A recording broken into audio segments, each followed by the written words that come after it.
My name is Monica Frizzell, and I came from the States, from Seattle, Washington originally, and I came to Nepal originally to just do some volunteer work and do some photographing and travel. And then when I came here, I have always had an interest in Buddhism, and then I started looking for courses or something to do while I was here, and I stumbled upon Kopan, so I just sort of fell into it. And then there was a course that happened to be 3 weeks into my time here, and I went up, and because I just wanted to learn about it, and I'd been kind of thinking about jumping ahead to meditation and all that kind of stuff. I thought it would be really helpful for me to be able to focus myself more and try and bring myself, I don't know, more together, just like a scattered mind. So that was why I originally thought of going up there. So, yeah. Hey, Isaac's the name. I've been in Nepal after the earthquake, or before the earthquake, for about 3 months. It's a volunteer work that I've been doing, and a bit of emotional disturbance and that sort of thing. My brain had been fried pretty much after a bit of hard work and dealing with a few people being killed in the earthquake, etc. I haven't been up in Kopan before. I've attended a number of courses up there before, so I just said, right, this lady told me, hey, there's a course going, so I just said I don't care what course it is, but it'll mean that I have to go and meditate and sit down and actually think about things again. So How many courses have you done before? I've attended the introductory course, which is this one.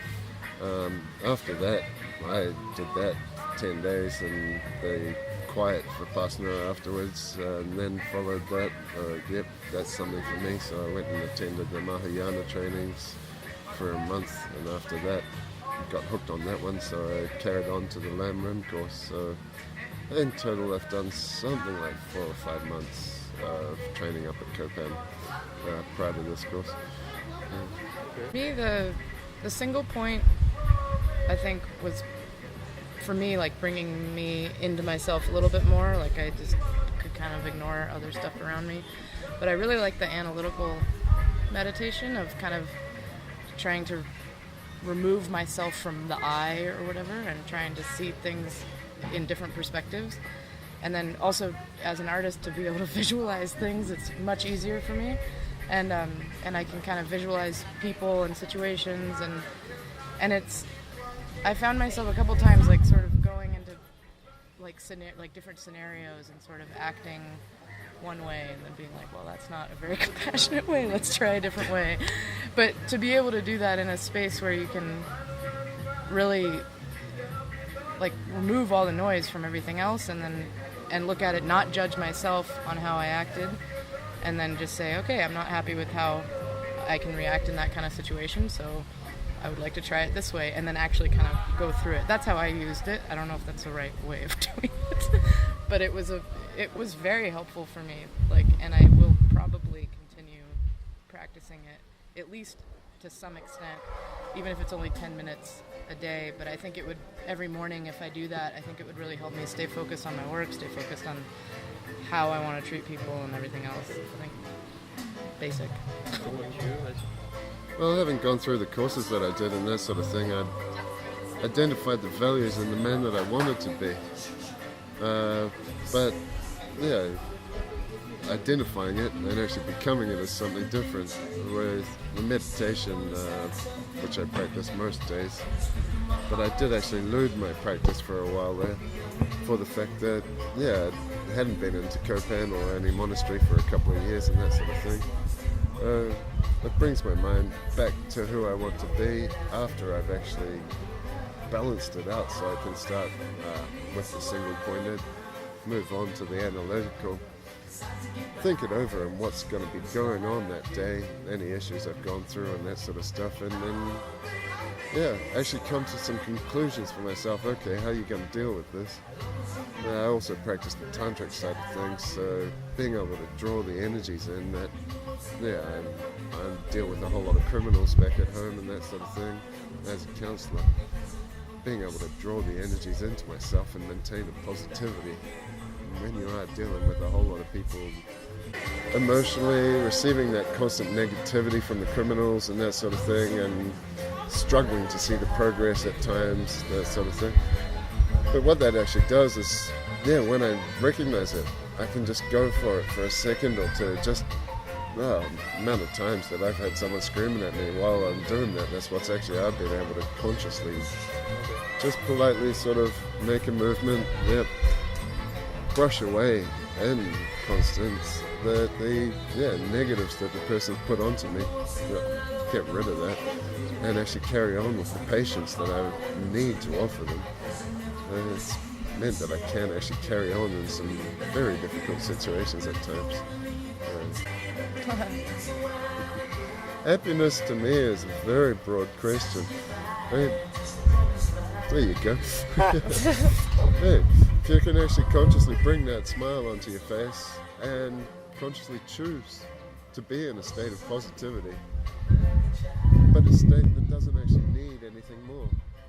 I'm the bliss sitting here with what I've got. I don't need anything more. And if I lose anything I've got, so what? State of mind, yes, being able to actually consciously choose to be in a state of mind. Hey, there has actually been times with particular people where I've consciously said, right, now is the time to actually draw in some anger. And I've been able to get angry with the person consciously. But then once it's, I've gone through my thing, I've actually also been able to consciously say, right, let that go, change your state of mind. Having that control over your state of mind through the meditation and that sort of thing has been brilliant. But it's taught a lot about attachments and that sort of thing. Hey, I used to be very fussy on the yacht that I was sailing and that sort of thing. Now it's just a bonus if I get on a boat at all. But here we are in Nepal. I ain't going to get on a boat over the next few days. What about you? I had sort of come to that conclusion that I have to actively choose to be happy, like a while ago. And it was just through, it's like a strange couple conversations that I had with my father and stuff, and then realizing how it is actually very difficult to choose to be happy, and to because of, I don't know why, but it just seems kind of easier to just sort of fall into sort of a negative outlook on things, and I'd always kind of tended to lean that way. And then over the last of course I get dark. I'm not saying I'm some jolly being, but I can catch myself and say, hey, you're just not doing the work on being happy or satisfied.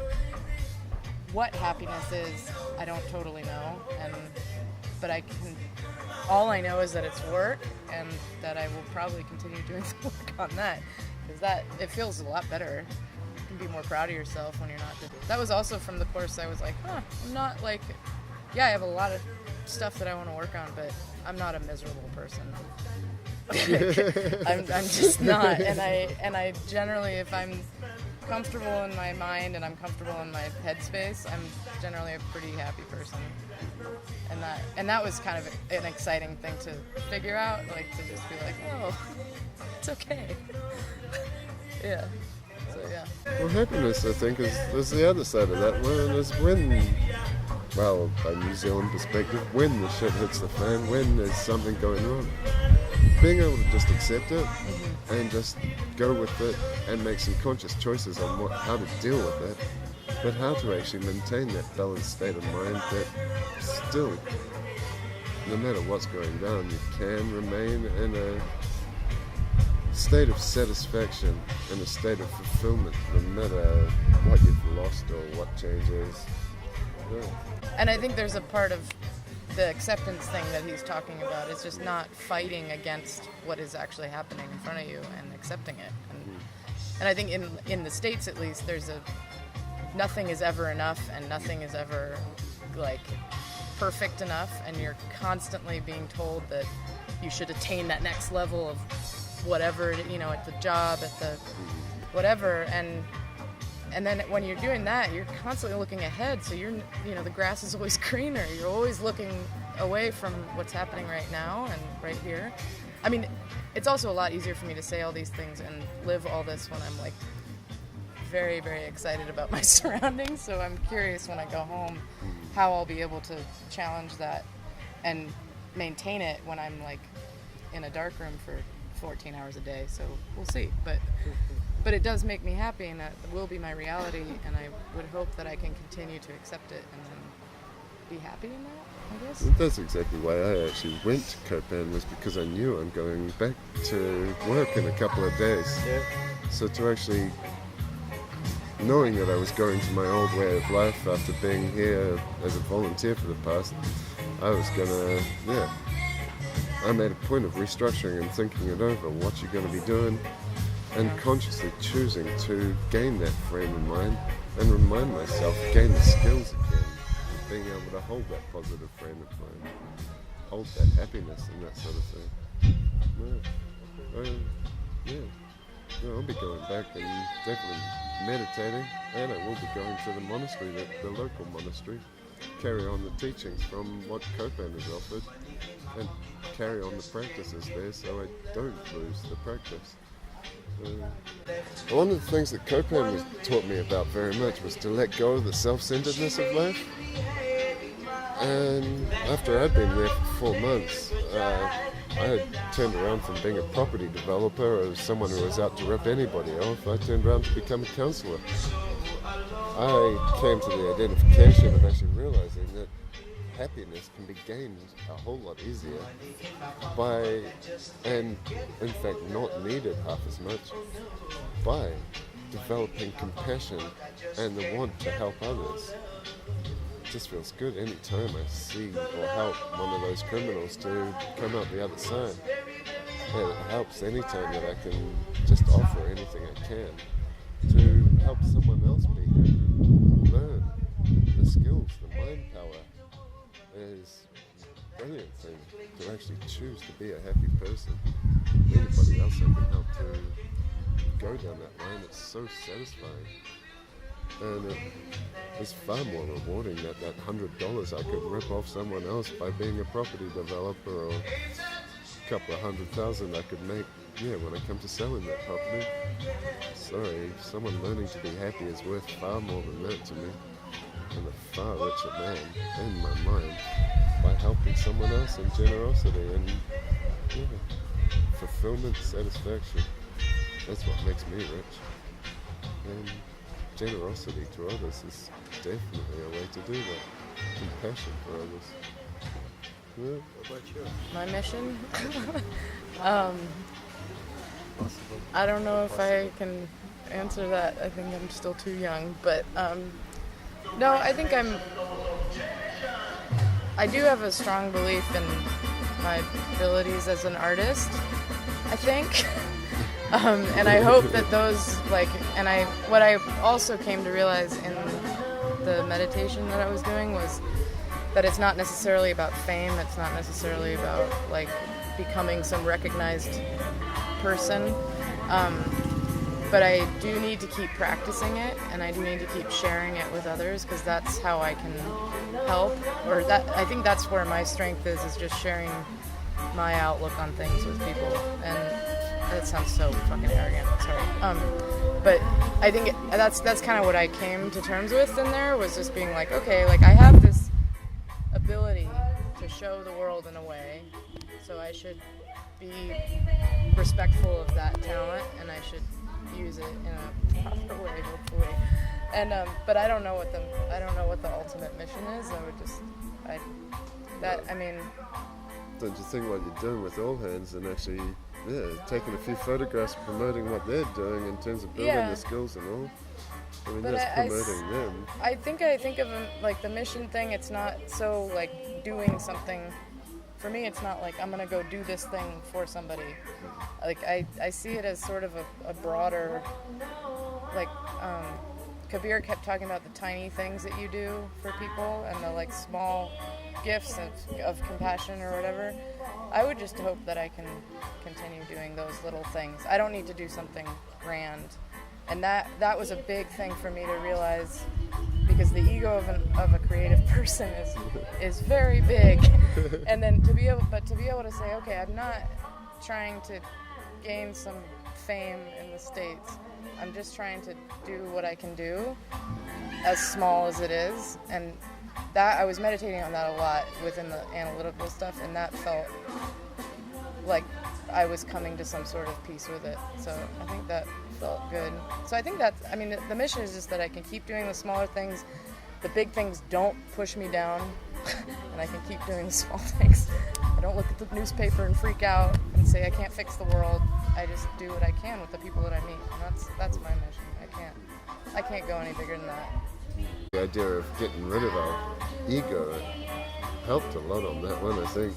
Being able to just, I found myself today having just started coming out at Kopan.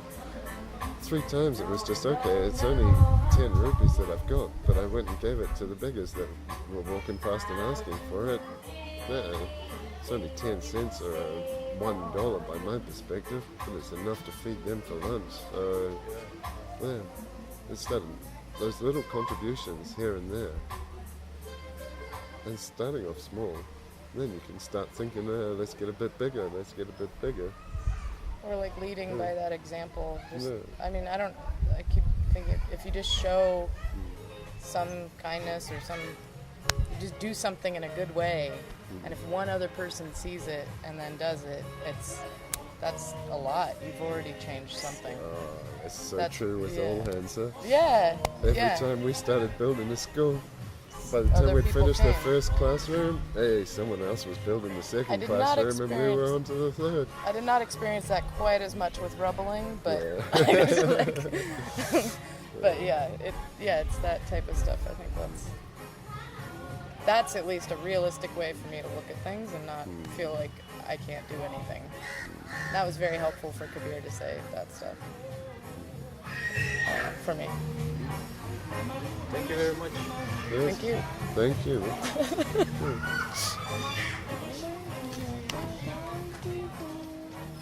You might want to give the guys a call.